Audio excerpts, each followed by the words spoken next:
And welcome again to extreme chemistry YouTube channel. पिछली class में हमने डिस्कस किया था एटम के बारे में और उसके सब एटॉमिक पार्टिकल्स के बारे में, और पीरियोडिक टेबल चैप्टर ये चल रहा है, तो इसमें अभी हम लोग कुछ पोर्शन जो है स्ट्रक्चर ऑफ एटम का डिस्कस कर रहे हैं। तो आज हम लोग पढ़ेंगे क्वांटम नंबर्स के बारे में कि क्वांटम नंबर क्या होते हैं। तो आज हमारा टॉपिक रहेगा क्वांटम नंबर क्या होते हैं। ये देखो, क्वांटम नंबर किन्हें कहते हैं, what is quantum numbers. Quantum number, देखो भाई, क्वांटम नंबर क्या कॉन्सेप्ट है, इस बात को समझना पहले ज़रूरी।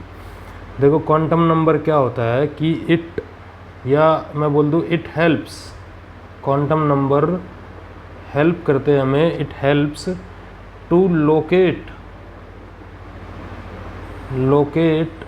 The electron in a given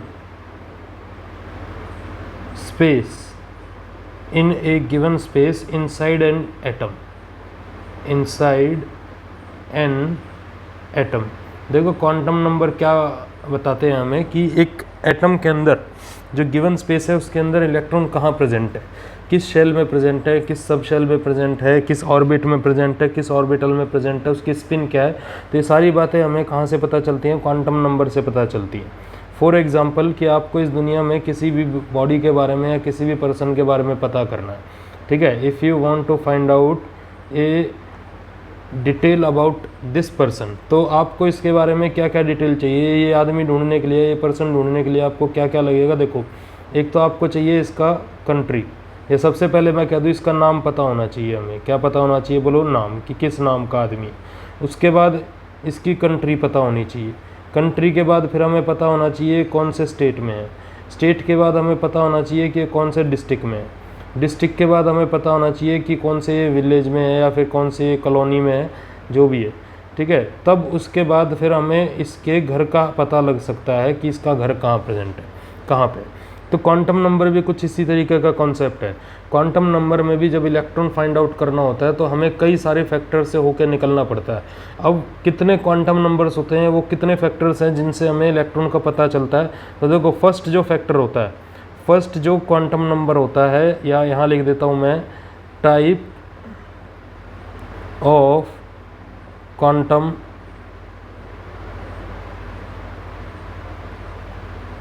number. Type of quantum number, how many types of quantum number are there. First देखो भाई, सबसे फर्स्ट होता है प्रिंसिपल क्वांटम नंबर। सबसे फर्स्ट है प्रिंसिपल क्वांटम नंबर, जिसको हम डिनोट करते हैं एन से। इसको हम किससे डिनोट करते हैं, एन से डिनोट करते हैं। सेकंड होता है जिसको हम कहते हैं एजीमुथल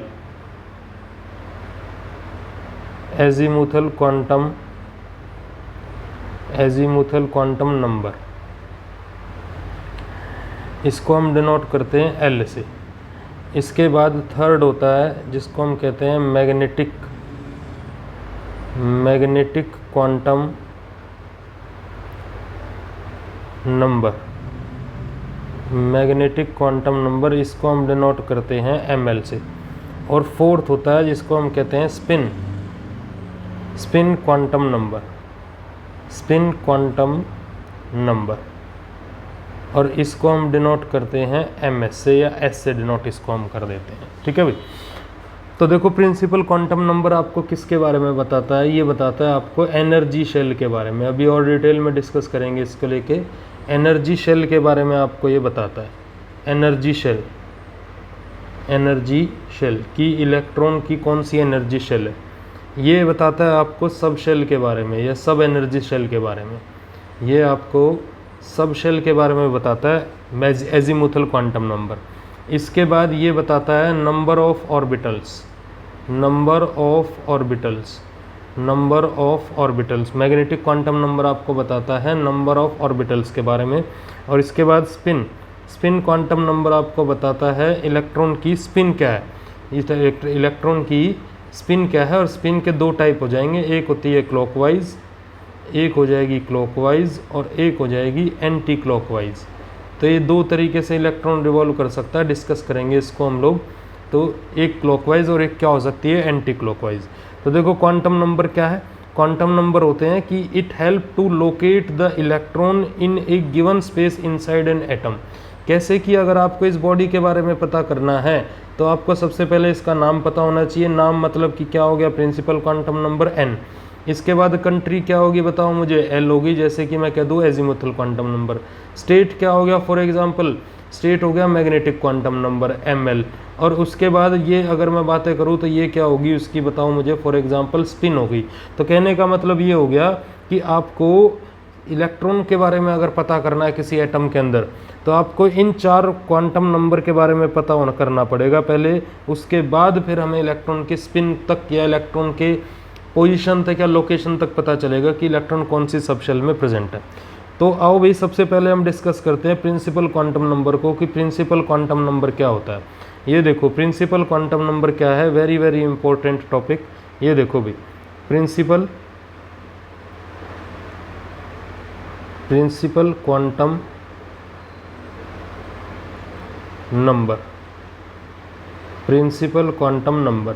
ये देखो प्रिंसिपल क्वांटम नंबर क्या होता है, देखो it is given by Bohr, it is given by Bohr. Niels Bohr ने ये दिया था भाई, ये बोहर ने दिया था इसको, ठीक है, बोहर ने इसको स्टेबलाइज्ड किया था। इसके बाद denoted by, denoted, it is denoted by n, small n से हम इसको डिनोट करते हैं, ठीक है।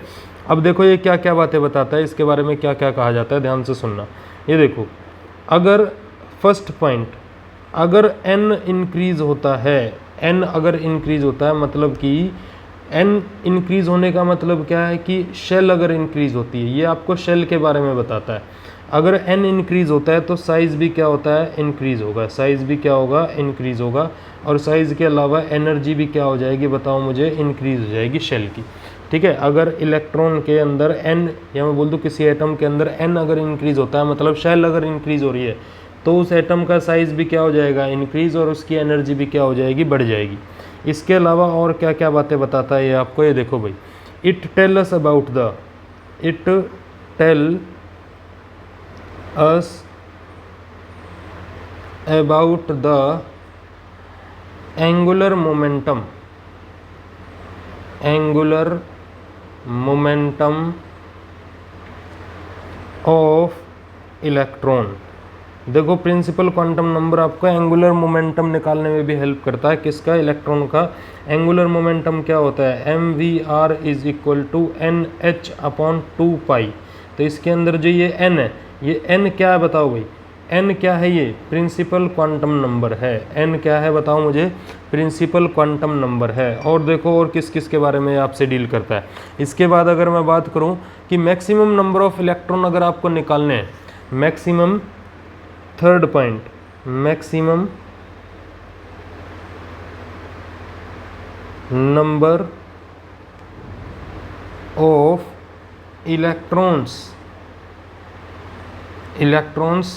इन द शेल। अब ये बहुत इंपॉर्टेंट पॉइंट लिख रहा हूँ मैं, क्योंकि ये जरूर पूछ लिया जाता है कि कितने इलेक्ट्रॉन प्रेजेंट होंगे, कितने प्रेजेंट नहीं होंगे, इस तरीके की बातें पूछ ली जाती हैं कि शेल के अकॉर्डिंग, कि अगर आपको शेल गिवन हो, अगर शेल गिवन हो और नंबर ऑफ इलेक्ट्रॉन के बारे में पूछ ले, अगर शेल गिवन हो, शेल अगर गिवन हो, अगर शेल गिवन हो, ये गिवन हो और आपसे पूछ ले नंबर ऑफ इलेक्ट्रॉन के बारे में, यहाँ पे क्वेश्चन मार्क कर दे, ये आपको गिवन हो, तो उस केस में आपको ध्यान रखना है maximum number of electrons in the shell, ये किसा क्या हो जाएगा, 2n² हो जाएगा भाई। क्या हो जाएगा बोलो, 2n² हो जाएगा। कहने का मतलब आपको मान लो अगर मैं कह दूँ 4th शेल दी हुई है और नंबर ऑफ इलेक्ट्रॉन निकालने, तो 2 इंटू में 4 रेज टू पावर कितना भाई, 2, तो 16 हो जाएगा। 16 टू जा कितना, 32 इलेक्ट्रॉन इसके अंदर प्रेजेंट हो जाएंगे। तो ये ध्यान रखना है, वेरी इंपॉर्टेंट पॉइंट भाई, ये बहुत ज़्यादा इंपॉर्टेंट है। ये इंपॉर्टेंट पॉइंट है कि मैक्सिमम नंबर ऑफ इलेक्ट्रॉन अगर हमें निकालने होते हैं शेल के हेल्प से, तो वो क्या रहेगा बताओ मुझे, 2n² हो जाएगा, 2n²। इसके बाद आगे देखो, अब ये कैसे चलता है, मान लो कि मैंने लिख दिया यहाँ पे values of n, values of n, n की वैल्यू मान लो 1 हो गई, 2 हो गई, 3 हो गई, 4 हो गई, 5 हो गई, 6 हो गई, एंड सो ऑन, इस तरीके से चलते गए। तो शेल क्या हो जाएंगी, तो शेल के नाम क्या क्या हो जाएंगे, KLMNOP, इस तरीके से चलता चला जाएगा। ठीक है भाई, 1 2 3 4 5 कोई भी ना वैल्यू n की हो सकती है, मतलब ज़ीरो नहीं हो सकता है। n can not be zero, n can not be zero, n zero नहीं हो सकता है, ये ध्यान रखना। n की वैल्यू ग्रेटर देन हमेशा ज़ीरो होगी, 1 2 3 4 5, और शेल हो जाएंगी KLMN, आपने 10th क्लास में भी पढ़ा होगा KLMN। अब देखो यहाँ से एक कॉन्सेप्ट हम पढ़ते हैं कि अगर ऑर्बिटल्स गिवन हो तो शेल कितनी होंगी, सब शेल कितनी होंगी, ठीक है, या प्रिंसिपल क्वांटम नंबर गिवन हो तो शेल कितनी होंगी, सब शेल कितनी होंगी, किस तरीके से। ये देखो, अगर मैंने यहाँ पे लिख लिया प्रिंसिपल क्वांटम नंबर, अगर मैंने यहाँ पे लिख लिया प्रिंसिपल क्वांटम नंबर, यहाँ लिख लिया मैंने ऑर्बिट, यहाँ मैंने लिख दिया ऑर्बिट, यहाँ लिख लिया मैंने सब शेल, यहाँ मैंने लिख दिया सब शेल, यहाँ के बाद लिख दिया मैंने ऑर्बिटल, और इसके बाद मैंने लिख दिया number of electron, number of electron. तो देखो आपको ध्यान रखना है, अगर प्रिंसिपल क्वांटम नंबर n है तो ऑर्बिट भी n ही होंगे, सब शेल भी n ही होगी, ऑर्बिटल लेकिन क्या हो जाएगा, n स्क्वायर हो जाएगा, और नंबर ऑफ इलेक्ट्रॉन क्या हो जाएंगे, 2n स्क्वायर हो जाएंगे। ये इंपॉर्टेंट है भाई, ध्यान रखना। ठीक है, तो देखो आपसे कोई भी कह दे कि कोई प्रिंसिपल क्वांटम नंबर आपको गिवन है तो बताइए ऑर्बिट कितना होगा, सब शेल कितनी होंगी, ऑर्बिटल क्या हो जाएंगे, और नंबर ऑफ इलेक्ट्रॉन क्या हो जाएंगे। तो ये आपके सामने है बात। इसमें क्या कहा जा रहा है, ये देखो भाई, अगर मान लो प्रिंसिपल क्वांटम नंबर 1 है तो ऑर्बिट कितने हो जाएंगे, बोलो 1 हो जाएंगे, सब शेल कितनी हो जाएंगी 1, ऑर्बिटल कितना हो जाएगा 1 का स्क्वायर 1, और ये भी कितना हो जाएगा बताओ मुझे भाई, ये 2 हो जाएंगे, कितने हो जाएंगे बोलो, ये 2। इसके बाद अगर प्रिंसिपल क्वांटम नंबर 2 है आपके पास तो ऑर्बिट भी कितने हो जाएंगे 2, सब शेल भी कितनी हो जाएंगी 2, लेकिन ये n स्क्वायर है तो ये कितना हो जाएगा बताओ मुझे, 2 का स्क्वायर इज इक्वल टू कितना आ जाएगा 4। ऐसे ही यहाँ पे अगर मैं लिख देता हूँ तो 2 इंटू में 2 का स्क्वायर इज इक्वल टू कितना आ जाएगा, 8 इलेक्ट्रॉन आ जाएंगे। ऐसी प्रिंसिपल क्वांटम नंबर 3 है भाई, तो ऑर्बिट कितने हो जाएंगे 3, सब शेल कितनी हो जाएंगी 3, ऑर्बिटल कितने हो जाएंगे 3 का क्या कर देंगे भाई स्क्वायर, तो ये कितना आ जाएगा 9, और यहाँ पे ये कितना आ जाएगा 18 इलेक्ट्रॉन। ऐसे ही अगर प्रिंसिपल क्वांटम नंबर आपके पास 4 है तो ये वैल्यू भी 4 हो जाएगी, ये भी 4 हो जाएगी, ये कितना हो जाएगा बोलो 4 4 जा, ये कितना हो जाएगा 16, ये 4 4 जा 16, और यहाँ पे अगर हम लोग आएंगे तो ये 32 इलेक्ट्रॉन आ जाएंगे इसके यहाँ पे।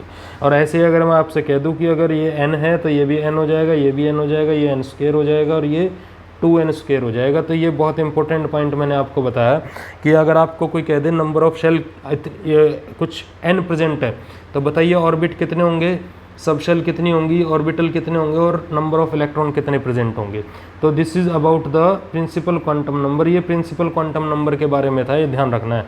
ठीक है, इसके बाद नेक्स्ट सेकंड क्वांटम नंबर आता है, वेरी वेरी इंपॉर्टेंट, जिसको मैं कहता हूँ azimuthal, azimuthal quantum, azimuthal quantum number, azimuthal quantum number. ये देखो भाई, ये क्या कहता है, इसको हम डिनोट करते हैं L से, ये बहुत इंपॉर्टेंट है। It is given bye Sommerfeld, ये सोमरफील्ड ने दिया था। It is given bye Sommerfeld, ये सोमरफील्ड ने दिया था, सोमरफील्ड एक साइंटिस्ट थे, उन्होंने ये दिया था। इसके बाद ये क्या, ये किस बारे में बताता है, ये देखो भाई, it tell about the number of subshell, number of subshell present, number of subshell present in main shell. Main shell मतलब प्रिंसिपल क्वांटम नंबर, मतलब अगर n गिवन है तो उसके अंदर L कितने होंगे उसके बारे में हमें बताता है। सब शेल, सब शेल क्या होती हैं, शेल के अंदर कुछ अंदर का पोर्शन, इनर पोर्शन, और कितनी उसके अंदर सब शेल है उसको हम कहते हैं सब शेल। इसके अलावा नेक्स्ट ये देखो भाई, एनर्जीज ऑफ सब शेल के बारे में, एनर्जीज ऑफ सब शेल के बारे में ये आपको बताता है। मैंने बोला n आपको जो प्रिंसिपल क्वांटम नंबर है वो n शेल की एनर्जी बताएगा, और ये बताएगा सब शेल की एनर्जी। इसके बाद नेक्स्ट ये बताता है शेप ऑफ ऑर्बिटल्स के बारे में भी ये डिस्कस करता है हमसे। शेप्स ऑफ ऑर्बिटल्स क्या क्या होंगे, शेप्स ऑफ ऑर्बिटल क्या होती हैं। तो देखो इसके बाद इसमें अगर मैं डिस्कस करूँ शेप ऑफ ऑर्बिटल्स के बारे में भी हम डिस्कस करेंगे। तो देखो for value of n, for values of n, n की किसी भी वैल्यू के लिए एल क्या हो सकता है, एल हो सकता है 0 to n-1, 0 to कितना हो सकता है n-1 हो सकता है। मतलब कोई भी वैल्यू आपने अगर n की ले ली तो उसके लिए l की वैल्यू 0 से लेके और n-1 तक जा सकती है। कैसे? फॉर एग्जाम्पल आपने n = 1 ले लिया, देन l कैन भी क्या हो सकता है बताओ मुझे 0। इसके बाद अगर आपने n = 2 ले लिया तो l की वैल्यू या तो 0 हो जाएगी या फिर 1 हो जाएगी। इसके बाद अगर आपने n = क्या ले लिया बताओ 3 ले लिया तो l की वैल्यू या तो 0 हो जाएगी या 1 हो जाएगी या फिर 2 हो जाएगी। इसके बाद अगर आपने n की वैल्यू अगर 4 ले ली तो l की वैल्यू या तो 0 हो जाएगी या 1 या 2 या फिर क्या 3। और एक बात खास यहाँ पे ध्यान रखना भाई, जो ये वैल्यू रहती है, जो ये वाली वैल्यूज़ हैं, ये देखो भाई जिन पे मैं इस तरीके से ये डॉटेड लाइन दिखा रहा हूँ, ये वैल्यूज़ फिक्स होती हैं। ये वैल्यूज़ क्या रहेंगी बताओ, वही मुझे फिक्स रहेंगी, ठीक है। ये वैल्यू चेंज नहीं होंगी n की वैल्यू के चेंज होने के साथ। भाई n अगर 1 है तो l = कितना होगा 0, और n अगर 2 है तो l की वैल्यू 0 हो सकती है, उसमें एक और ऐड हो जाएगा, कितने हो जाएगी 1 हो जाएगी, एक और हो जाएगा मतलब 1 हो जाएगा। n = 3 है तो 0 1 और कितना हो जाएगा 3, n = 4 है तो l = 0 1 2 और कितना 3। अब देखो ऊपर मैंने आपको क्या समझाया था, मैंने कहा था जितना प्रिंसिपल क्वांटम नंबर होगा सब शेल उतनी ही होंगी। तो देखो नंबर ऑफ सब शेल तो उतनी ही होंगी। ये देखो अगर n = 1 है तो शेल कितनी है 1, तो सब शेल भी कितनी है 1 ही है। अगर n = 2 है तो सब शेल भी कितनी है देखो 2 है, 0 और 1। अगर n = 3 है तो सब शेल कितनी है देखो 3 है, 0 1 और कितना 2। और n = अगर 4 है तो सब शेल कितनी है 0 1 2 एंड 3 4। लेकिन जो ये वैल्यूज़ है सब शेल की, ये शेल के चेंज होने के साथ चेंज नहीं होंगी, ये इस पे डिपेंड नहीं करती, ये वैल्यूज़ हमेशा फिक्स रहेंगी, ठीक है। इसका मतलब ये हो गया कि देखो 0 का मतलब क्या हो गया, अब आप ध्यान से समझना। 0 का मतलब ये हो गया, 0 को हम डिनोट करेंगे, यहाँ पे लिख रहा हूँ मैं नीचे 0 का मतलब क्या हो गया, 0 के लिए यूज़ की जाती है S सब शेल, 1 के लिए यूज़ की जाती है P सब शेल, इसके बाद 2 के लिए यूज़ की जाती है D सब शेल, इसके बाद 3 के लिए यूज़ की जाती है F सब शेल, 4 के लिए यूज़ की जाती है G सब शेल, 5 के लिए यूज़ की जाती है H सब शेल, और ये ऐसे ही चलता चला जाएगा आगे। अब S का मतलब क्या है देखो, S का मतलब होता है शार्प, S का मतलब होता है शार्प, P का मतलब होता है प्रिंसिपल, P का मतलब होता है प्रिंसिपल, ये प्रिंसिपल,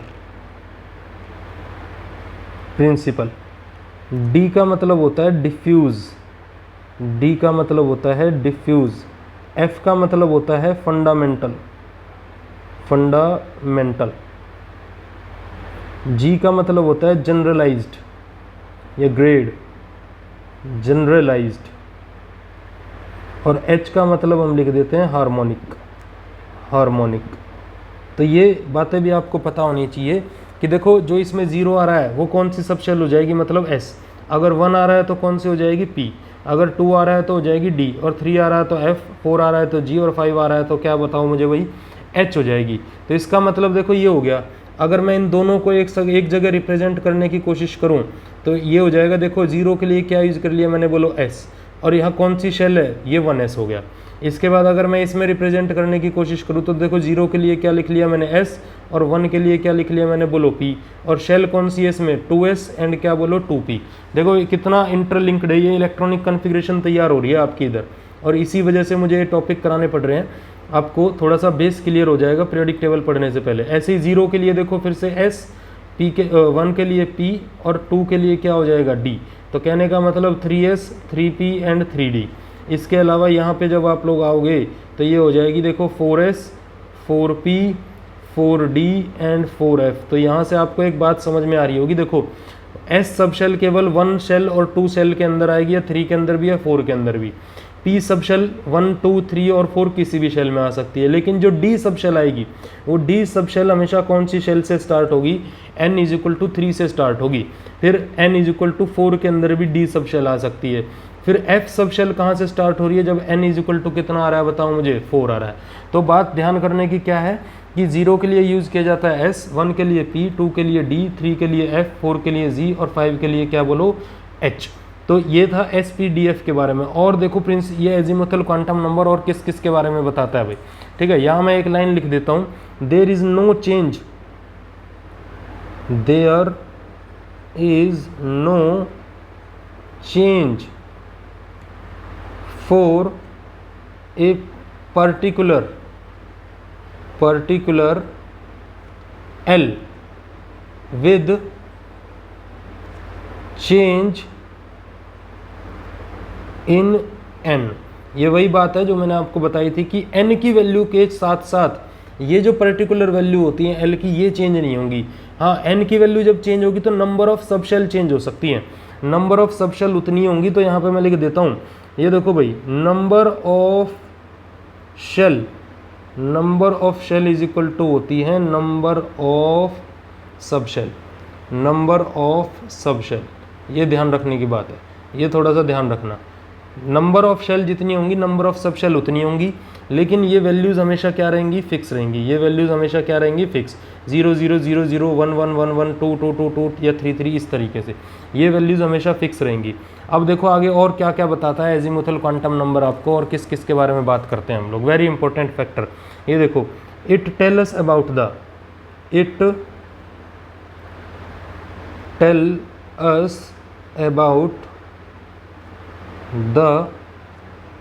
ऑर्बिटल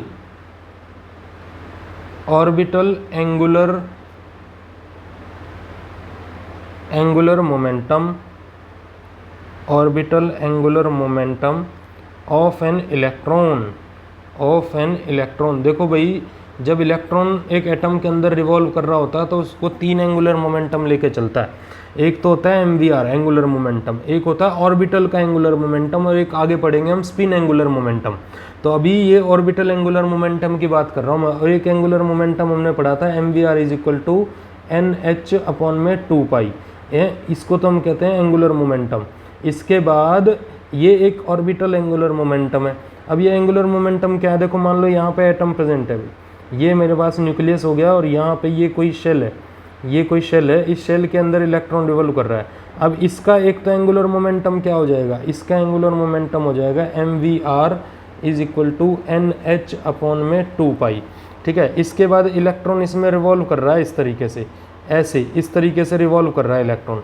तो इलेक्ट्रॉन रिवॉल्व जब कर रहा है तो ऑर्बिटल का एंगुलर मोमेंटम भी वो लेके चलेगा, और ऑर्बिटल का एंगुलर मोमेंटम लेके चलेगा तो उसकी भी वैल्यू निकाल के लेके आएंगे हम लोग। तो वो जो वैल्यू होगी उसको मैं कहता हूँ ऑर्बिटल एंगुलर मोमेंटम। और वो वैल्यू कितनी होती है, ये जो वैल्यू होती है ये होती है आपकी √of L इंटू में L+1 H/2π। ये वैल्यू होती है ऑर्बिटल एंगुलर मोमेंटम की √of L into L+1 H/2π।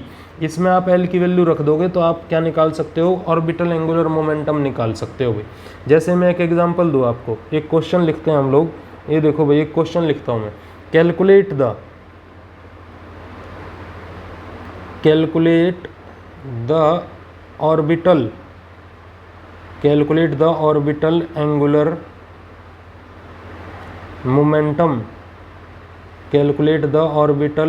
Momentum in terms of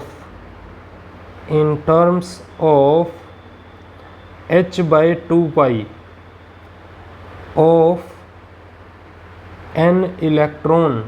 of an electron in a 3D orbital, अब आप देखो यहाँ से कैसे सॉल्व करोगे इसको, सोचो भाई। इसका आंसर देखो क्या होगा। देखो आपको ऑर्बिटल एंगुलर मोमेंटम निकालना। ऑर्बिटल एंगुलर मोमेंटम अभी हमने लिखा है ऊपर L इंटू में L+1, और ये होता है H/2π। तो सबसे पहले L पता कर लो। देखो L क्या हो जाएगा, यहाँ पे N की वैल्यू कितनी हो जाएगी, सबसे पहले देखो 3, और L की वैल्यू कितनी हो जाएगी, D के लिए क्या यूज़ किया था हमने 2, L इज इक्वल टू 2 हो जाएगा ना भाई। 0 के लिए S यूज़ करते थे, 1 के लिए P, और 2 के लिए क्या यूज़ करते थे, D। तो L की वैल्यू 2 आ गई। Now put the value of L here, तो यहाँ पे इसको रख दो 2 इंटू में 2 प्लस में 1 और H/2π। इसको जब आप सॉल्व करोगे ये आएगा √6 H/2π।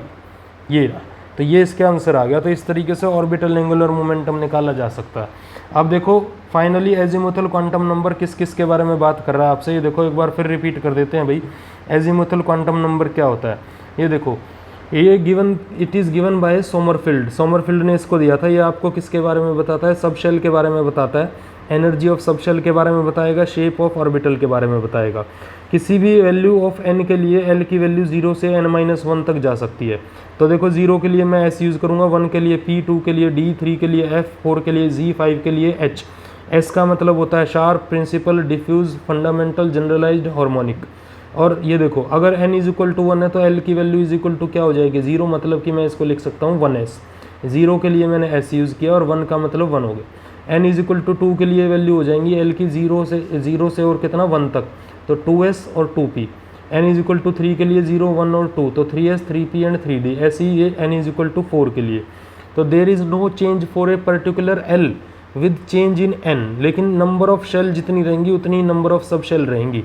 और ये आपको बताता है ऑर्बिटल एंगुलर मोमेंटम के बारे में। ऑर्बिटल एंगुलर मोमेंटम कितना होता है, ये ऑर्बिटल एंगुलर मोमेंटम है L इंटू में under root of L into में L+1 h/2π। और एक सवाल किया था अभी हमने, तो इसका आंसर आया अंडर रूट 6 h/2π। तो देखो फाइनली L क्या क्या बता रहा है आपको, फाइनली L किस किस के बारे में बात कर रहा है। ये देखो भाई L आपको एक तो बता देता है सब शेल के बारे में, L आपको एक तो बता देता है सब शेल के बारे में, एक बता देता है आपको किसके बारे में, शेप ऑफ सब शेल के बारे में, शेप ऑफ सब शेल के बारे में ये आपको बता देता है। इसके बाद ये एंगुलर नोड्स के बारे में बता देता है, इसको हम डिस्कस करेंगे आगे चल के। एंगुलर नोड्स के बारे में ये आपको बता देता है। एंगुलर नोड्स के अलावा ऑर्बिटल एंगुलर मोमेंटम के बारे में बता रहा है, ऑर्बिटल एंगुलर मोमेंटम के बारे में भी ये आपको बता रहा है, ऑर्बिटल एंगुलर मोमेंटम। इसके अलावा मैक्सिमम, अब देखो ये इंपॉर्टेंट है, अगर शेल दी जाती है जब नंबर ऑफ इलेक्ट्रॉन निकालने हो तो क्या हो जाएगा, 2n² हो जाएगा अगर शेल गिवन है। लेकिन अगर सब शेल गिवन है तब क्या करना है, तब ये करना है, देखो maximum number of electron in a subshell. किसी सब शेल में मैक्सिमम नंबर ऑफ इलेक्ट्रॉन क्या हो सकते हैं, इसके लिए आपको याद रखना है 2 इंटू में 2l प्लस में 1 और 4l प्लस में 2, या तो ये लगा लेना फॉर्मूला या फिर ये लगा लेना, एक ही बात है। तो देखो ये आपको इम्पोर्टेंट फॉर्मूला मैंने बताया कि अगर शेल के अंदर इलेक्ट्रॉन निकालने हो तो लग जाता है 2n², लेकिन अगर सब शेल के अंदर इलेक्ट्रॉन निकालने हो तो फिर फॉर्मूला लगेगा या तो 4l प्लस 2 या फिर 2 इंटू में 2l प्लस में 1, ठीक है। और अगर मान लो ऑर्बिटल निकालने हो आपको, ऑर्बिटल, अगर आपको ऑर्बिटल निकालने हो कि आपको सब शेल गिवन है और ऑर्बिटल निकालने हैं, तो ऑर्बिटल का फॉर्मूला हो जाएगा 2l प्लस में 1, ये हो जाएगा 2l प्लस में कितना बोलो 1 हो जाएगा। तो ये था किसके बारे में भाई, ये एजीमुथल क्वांटम नंबर के बारे में था। इसको हम कहते हैं सेकंड क्वांटम नंबर, जिसका नाम था एजीमुथल क्वांटम नंबर। तो 2 क्वांटम नंबर अभी तक हमने पढ़ लिए हैं, एक प्रिंसिपल क्वांटम नंबर और एक एजीमुथल क्वांटम नंबर। और अगर मैं इन सब शेल के एनर्जीज़ की बात करूं कि किसकी एनर्जी ज़्यादा होगी या किसकी कम होगी, फॉर एग्जांपल कि अगर मान लो मेरे पास ये एक ग्राफ में बनाता हूँ, एनर्जी लेवल डायग्राम अगर मैं बना रहा हूँ, यहाँ पे मैंने ले लिया ये n इज इक्वल टू 1, यहाँ पे ले लिया मैंने n इज इक्वल टू 2। तो आप देखो n इज इक्वल टू 1 है तो कौन सी सब शेल होगी, ओनली उसमें केवल 1s होगी, बोलो यस और नो, ठीक है, क्योंकि 1 के अंदर एक ही सब शेल होती है जिसका नाम 1s हो जाएगा। अगर n इज इक्वल टू 2 है तो 2 सब शेल हो जाएंगी, एक को बोलेंगे हम 2s और दूसरे को बोलेंगे हम लोग क्या बोलो 2p। अगर n इज इक्वल टू 3 हो जाए भाई, अगर n इज इक्वल टू 3 हो जाए तो 3 के केस में 3 सब शेल हो जाएंगी। ये देखो एक हो जाएगी 3s, एक हो जाएगी आपकी क्या 3p और एक हो जाएगी क्या बताओ भाई मुझे 3d, एक 3d। इसके बाद जब मैं n इज इक्वल टू ये हो गई 3, और अगर मैं n इज इक्वल टू 4 की बात करूँ, n इज इक्वल टू 4, तो देखो n इज इक्वल टू 4 में आप देखोगे कि इसके अंदर एक तो आ जाएगी 4s, लेकिन 4s की एनर्जी जो है वो 3d से कम होगी, यहाँ पे 4s आएगा। 4s के बाद फिर आ जाएगा आपका क्या बताओ भाई 4p, 4p के बाद आपका आ जाएगा 4d और 4d के बाद फिर आ जाएगी आपकी 4f आ जाएगी। ये देखो भाई यहाँ पे आ जाएगी कहीं जाके 4f, ये 4f रहेगी। तो यहाँ पे देखो, इसमें देखो 3D और 4s के अंदर एनर्जी का डिफरेंस देखो, 4s का ज़्यादा होना चाहिए था, लेकिन 3D का एनर्जी थोड़ा सा ज़्यादा होता है। किससे बताओ मुझे?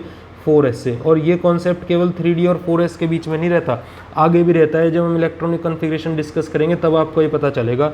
ये इनका एनर्जी प्रोफाइल डायग्राम है, एनर्जी लेवल डायग्राम है। तो आप कह सकते हो यहाँ से नीचे से ऊपर, यहाँ नीचे से ऊपर एनर्जी लेवल क्या होता जा रहा है? बताओ भाई, एनर्जी क्या होती जा रही है? बताओ मुझे। इंक्रीज होती जा रही है। तो ये था azimuthal quantum number. Now we will discuss about third quantum number, जिसका नाम होगा magnetic quantum number. Third, magnetic quantum number. Magnetic quantum number, ये देखो भाई, मैग्नेटिक क्वांटम नंबर क्या कहता है? इसको हम डिनोट करते हैं ml से। It is given bye Lende. ये एक साइंटिस्ट थे लेंडे, उन्होंने दिया था ये। ठीक है, इन्होंने क्या कहा था? देखो, इसको हम या तो ml से डिनोट कर देंगे या m से डिनोट कर देंगे। It explain the Zeeman effect. ये ज़ीमन इफेक्ट को एक्सप्लेन करता है। ज़ीमन इफेक्ट क्या था? ये स्ट्रक्चर ऑफ एटम चैप्टर के अंदर हम डिस्कस करेंगे कि ज़ीमन इफेक्ट के अंदर कुछ स्पेक्ट्रल लाइंस निकल के आती थी। अभी केवल थोड़ा सा मैं आपको ब्रॉड बता रहा हूँ, जो प्रेडिक्ट टेबल के लिए इंपॉर्टेंट है, क्योंकि प्रेडिक्ट टेबल चैप्टर सीखना ज़रूरी है सबसे पहले। इसके बाद it tell us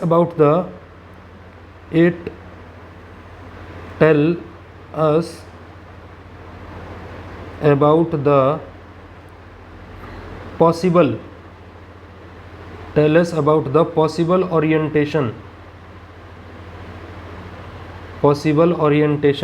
of each subshell. Orientation के बारे में भी हमें ये बताता है कि किसी सबशेल के अंदर कितनी ओरिएंटेशंस प्रेजेंट हो सकती हैं, उसके बारे में भी हमसे डील करता है। तो देखो ये किस तरीके से चलता है। For a value of L, किसी भी L की वैल्यू के लिए जो M की वैल्यू हो सकती है, वो क्या क्या हो सकती है? -L से और +L तक। -L से और कहाँ तक हो सकती है? +L तक, इंक्लूडिंग ज़ीरो को भी इंक्लूड करते हुए चले गए। ठीक है, कैसे? फॉर एग्जाम्पल मैंने आपसे कह दिया L = 1 है, तो M की वैल्यू हो जाएगी -1, 0 और +1। ठीक है, या ऐसे ना लिख के थोड़ा सा इसको समझ के लिखेंगे, ये आपको कन्फ्यूज़न नहीं होगी फिर आगे। तो देखो ये या तो -1 या फिर +1 या फिर क्या हो सकती है? बोलो, 0 हो सकती है। अब याद करो, मैंने 1 को किसके लिए रिप्रेजेंट करवाया था? P के लिए। अब आप देखो P की 3 ओरिएंटेशंस आ गई हैं। P की 3 ओरिएंटेशंस आ गई हैं। देखो, एक हो गई मान लो PX, एक हो गई PY और एक क्या होगी? बताओ मुझे, PZ। ये 3 ओरिएंटेशंस आ गई हैं। तो मान लो इसको तो हम कहेंगे PX, इसको कहेंगे PY और इसको क्या कहेंगे? PZ। अच्छा, 0 के लिए हमेशा आपको ध्यान रखना है, Z के लिए फिक्स रहेगा भाई। ये हमेशा Z के लिए क्या रहेगा? बोलो, फिक्स रहेगा। इस बात का ध्यान रखना। अगर मान लो L की वैल्यू 2 आ गई, तो M की वैल्यू क्या क्या हो जाएंगी? देखो, -2, -1, +1, +2 and 0।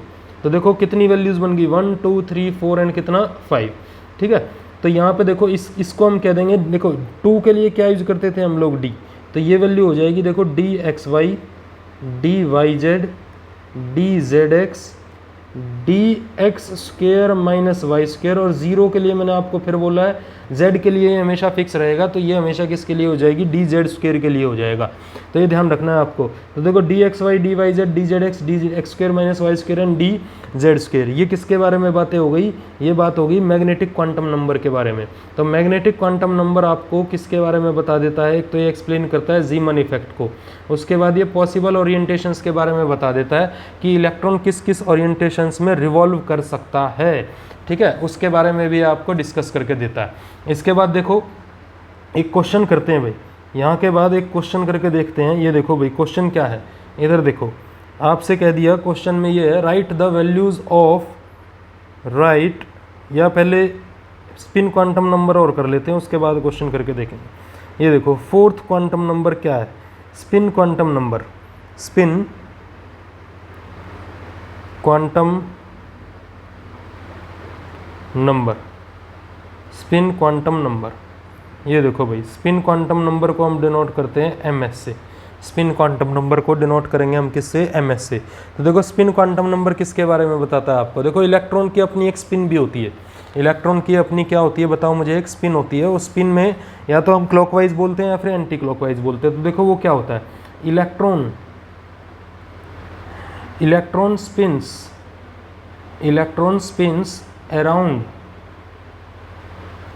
around its own axis while revolving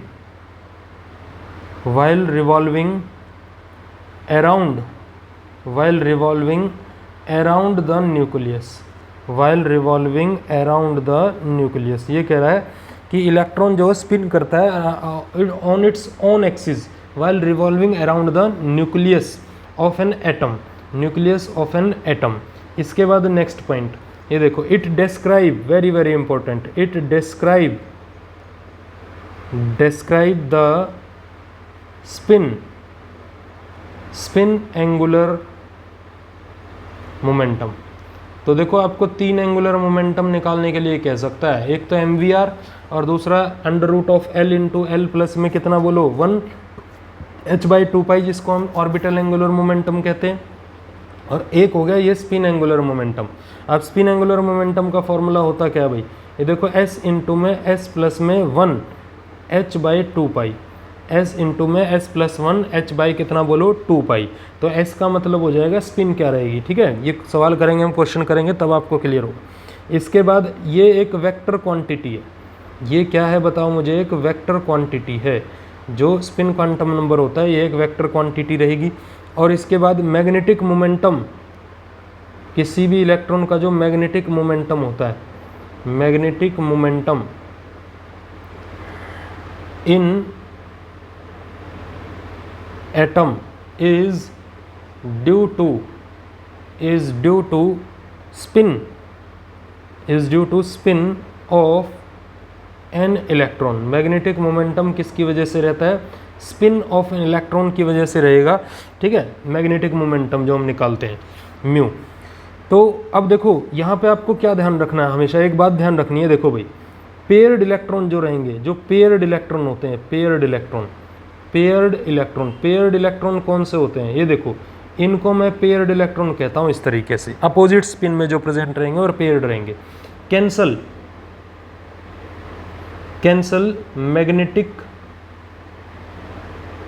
moment, paired electron magnetic moment को कैंसिल कर देंगे।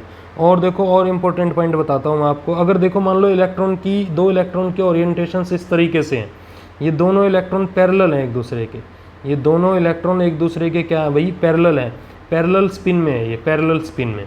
तो इस केस में यहाँ क्या चल रहा होगा? देखो यहाँ पे मैग्नेटिक रिपल्शन चल रही होगी और यहाँ इलेक्ट्रोस्टैटिक रिपल्शन भी चल रही होगी। इलेक्ट्रोस्टैटिक रिपल्शन भी यहाँ पे चल रही होगी।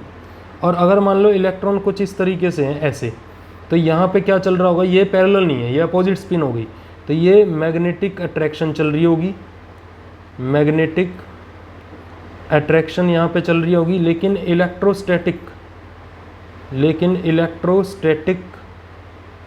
रिपल्शन चल रही होगी। लेकिन इलेक्ट्रोस्टैटिक क्या चल रही होगी बोलो? रिपल्शन चल रही होगी। तो इस केस में हम दो तरीके की स्पिन कह सकते हैं इलेक्ट्रॉन की। एक होती है स्पिन जो है, दो तरीके से हम लोग बोल सकते हैं। एक स्पिन होती है जिसको हम कहते हैं क्लॉकवाइज, जिसको हम कहेंगे क्लॉकवाइज। तो क्लॉकवाइज स्पिन को हम डिनोट कर देंगे +½ से। और एक होती है एंटी क्लॉकवाइज, ठीक है, इसको हम डिनोट कर देंगे -½ से। तो देखो इलेक्ट्रॉन की कोई ना कोई स्पिन तो होगी, या तो +½ या -½। तो जैसे एक क्वेश्चन करते हैं, लास्ट में एक क्वेश्चन करते हैं और बाकी के क्वेश्चंस हम नेक्स्ट वीडियो के अंदर डिस्कस करेंगे। नेक्स्ट वीडियो सारी की सारी क्वांटम नंबर के क्वेश्चंस के ऊपर होगी भाई, और इलेक्ट्रॉनिक कॉन्फ़िगरेशन के क्वेश्चंस भी उसी में हम लोग डिस्कस करेंगे। तो देखो क्वेश्चन क्या है? क्वेश्चन है आपसे कह दिया राइट द वैल्यूज, राइट